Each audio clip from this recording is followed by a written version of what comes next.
ಸಮಸ್ತ ಕನ್ನಡಿಗರಿಗೆ ನಮಸ್ಕಾರ. ನೀವು ನೋಡ್ತಾ ಇದ್ದೀರಾ ಬಿಬಿ ನ್ಯೂಸ್ ಕನ್ನಡ. ನಾನು ಭುವನ. ದಾಸ 2 ಬಾರಿ ಜೈಲು ಅನುಭವಿಸಿದ್ರು ಬಿಡುಗಡೆ ಅನ್ನೋದು ಮರೀಚಿಕೆಯಾದಂತಿದೆ. ದರ್ಶನ್ ಜೈಲು ಸೇರಿ 145 ದಿನಗಳು ಕಳೆದಿವೆ. ಅಭಿಮಾನಿಗಳು ದಾಸನ ದರ್ಶನಕ್ಕಾಗಿ ಕಾಯ್ತಾ ಇದ್ದಾರೆ. ತಣ್ಣನೆಯ ವಾತಾವರಣ ಕಾಟೇರಿನ ಫಂಗಸ್ಗೆ ಕಾರಣವಾಯಿತು. ದಚ್ಚು ನಿಂಗೆ ವಯಸ್ಸಾಯ್ತು. ಇದೇ ಈ ಹೊತ್ತಿನ ವಿಶೇಷ ವರದಿ. ನಿನ್ನನೆ ಬರ ನೋಡು ಹೆಂಗದೆ. ಸಾಗರದ ಅಲೆಗೂದಣಿವು. ನಾನೆಲ್ಲ ಕೆಲಸನೂ ದುಡ್ಡುಗೋಸ್ಕರ ಮಾಡಲ್ಲ ಮಿಸ್ಟ್ರೆ. ನಮ್ಮ ತಂದೆ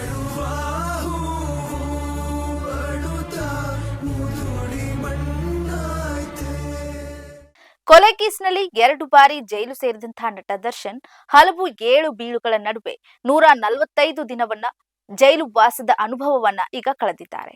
ಜೈಲು ಸೇರಿದ ಬಳಿಕ ಕನಿಷ್ಠ ಸೌಲಭ್ಯಕ್ಕಾಗಿ ಕಾನೂನು ಹೋರಾಟ ನಡೆಸಿದಂತ ದರ್ಶನ್ ಬಳಿಕ ನಿಯಮಾನುಸಾರ ಸವಲತ್ತು ಪಡೆಯುವಲ್ಲಿ ಸಕ್ಸೆಸ್ ಕೂಡ ಹಾಕಿದ್ರು.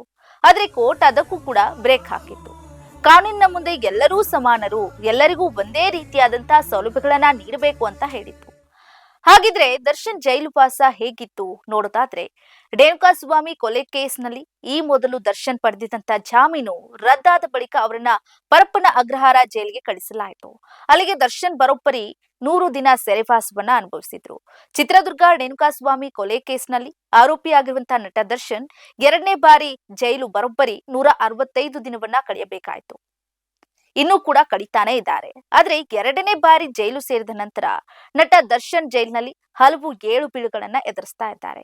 ಜೊತೆಗೆ ಜೈಲಿನಲ್ಲಿ ಕನಿಷ್ಠ ಸವಲತ್ತು ಕೂಡ ಸಿಗ್ತಾ ಇಲ್ಲ ಅಂತ ಕಾನೂನು ಹೋರಾಟ ಮಾಡೋ ನಿಟ್ಟಿನಲ್ಲಿ ಮುಂದೆ ಆದ್ರು. ಇಷ್ಟೆಲ್ಲಾ ಸಂಕಟಗಳ ನಡುವೆ ತಿಂಗಳುಗಳ ಕಾಲ ಪರಪ್ಪನ ಅಗ್ರಹಾರ ಜೈಲಿನಲ್ಲೇ ಕಡಿತಾ ಇದ್ದಾರೆ. ಸುಪ್ರೀಂ ಕೋರ್ಟ್ ನಟ ದರ್ಶನ್ ಹಾಗೂ ಪವಿತ್ರ ಗೌಡ, ಲಕ್ಷ್ಮಣ್, ಪ್ರದೂಷ್, ನಾಗರಾಜ್ ಸೇರಿದಂತೆ 7 ಮಂದಿ ಆರೋಪಿಗಳ ಜಾಮೀನನ್ನ ರದ್ದುಗೊಳಿಸಿತು. ಬಳಿಕ ಕಾಮಾಕ್ಷಿಪಾಳ್ಯ ಪೊಲೀಸರು ಅದೇ ದಿನ ದರ್ಶನ್ ಸೇರಿ 7 ಮಂದಿಯನ್ನ ಅರೆಸ್ಟ್ ಮಾಡಿ ಕೋರ್ಟ್ಗೆ ಹಾಜರುಪಡಿಸಿದ್ರು. ನ್ಯಾಯಾಲಯ ಎಲ್ಲ 7 ಆರೋಪಿಗಳನ್ನ ನ್ಯಾಯಾಂಗ ಬಂಧನಕ್ಕೆ ಒಪ್ಪಿಸಿತ್ತು. ಆಗಸ್ಟ್ 14, 2025ರಂದು 2ನೇ ಬಾರಿ ನಟ ದರ್ಶನ್ ಜೈಲು ಸೇರ್ಬೇಕಾಗಿತ್ತು.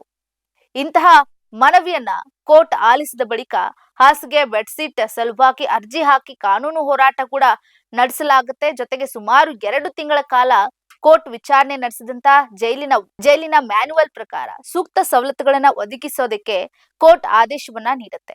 ಆದ್ರೆ ಪುನಃ ಕೋರ್ಟ್ ವಿಚಾರಣೆ ವೇಳೆ ದರ್ಶನ್ ಚಳಿ ಹೆಚ್ಚಾಗ್ತಾ ಇದೆ ಅಂತ ಅಳಲನ್ನ ತೋಡಿಕೊಳ್ತಾರೆ. ಚಳಿಗಾಲ ಶುರುವಾಯ್ತು, ಜೈಲಿನಲ್ಲಿ ಚಳಿ ಹೆಚ್ಚಾಗ್ತಾ ಇದೆ, ಬೆಡ್ಶೀಟ್ ಕೂಡ ನನಗೆ ಕೊಡ್ತಾ ಇಲ್ಲ, ನಿದ್ದೆ ಬರ್ತಾ ಇಲ್ಲ ಮಹಾಸ್ವಾಮಿ, ಕೂರುವಂತಾಗ್ತಾ ಇದೆ, ನಿದ್ದೆ ಇಲ್ಲದೆ ನಾನು ಎಚ್ಚರ ಇದ್ಕೊಂಡೇ ಕೂರುವಂತಾಗ್ತಾ ಇದೆ ಅಂತ ಹೇಳಿ ದರ್ಶನ್ ಅವರು ತೂರ್ತಾರೆ. ಈ ಬಗ್ಗೆ ಗಮನವನ್ನ ಕೊಟ್ಟಂತಹ ಕೋರ್ಟ್ ಕೂಡಲೇ ಬೆಡ್ಶೀಟ್ ಕೊಡಿ ಅಂತ ಹೇಳಿ ಸೂಚನೆಯನ್ನ ನೀಡುತ್ತೆ. ಇಷ್ಟೆಲ್ಲಾ ರಾದ್ಧಾಂತಗಳ ನಡುವೆ ದರ್ಶನ್ ಜೈಲು ಸೇರಿ 145 ದಿನ ಕಂಪ್ಲೀಟ್ ಆಗ್ತಾ ಇದೆ. ರೇಣುಕಾಸ್ವಾಮಿ ಕೊಲೆ ಪ್ರಕರಣದಲ್ಲಿ ಜೈಲಿನಲ್ಲಿರುವಂತಹ ನಟ ದರ್ಶನ್ಗೆ ಮನೆ ಊಟಕ್ಕೂ ಕೂಡ ಬ್ರೇಕ್ ಬಿದ್ದಿತ್ತು. ಹೈಕೋರ್ಟ್ ಆದೇಶದಂತೆ ಜೈಲಿನಲ್ಲಿದ್ದಂತಹ ಸೌಲಭ್ಯ ಸ್ಥಗಿತಗೊಂಡಿದೆ. ಜೈಲು ನಿಯಮಗಳ ಪ್ರಕಾರ ಎಲ್ಲರಿಗೂ ಒಂದೇ ರೀತಿಯ ಆಹಾರ ವ್ಯವಸ್ಥೆ ಇರಬೇಕು ಎಂಬ ಕಾರಣಕ್ಕೆ ವಿಶೇಷ ಸೌಲಭ್ಯಗಳನ್ನ ತಡೆ ಹಿಡಿಯಲಾಗಿದೆ. ಒಟ್ನಲ್ಲಿ ದರ್ಶನ್ ಬಿಡುಗಡೆ ಯಾವಾಗ ಅನ್ನೋದು ಅಭಿಮಾನಿಗಳಿಗೆ ದೊಡ್ಡ ತಲೆನೋವಾಗಿದೆ. ಇದಾಗಿತ್ತು ಹೊತ್ತಿನ ವಿಶೇಷ ವರದಿ. ಸಮಗ್ರ ಸುದ್ದಿಗಳಿಗಾಗಿ ಸದಾ ಗಮನಿಸಿ ಬಿಬಿ ನ್ಯೂಸ್ ಕನ್ನಡ. ಇದು ಕನ್ನಡಿಗರ ಪ್ರತಿಧ್ವನಿ.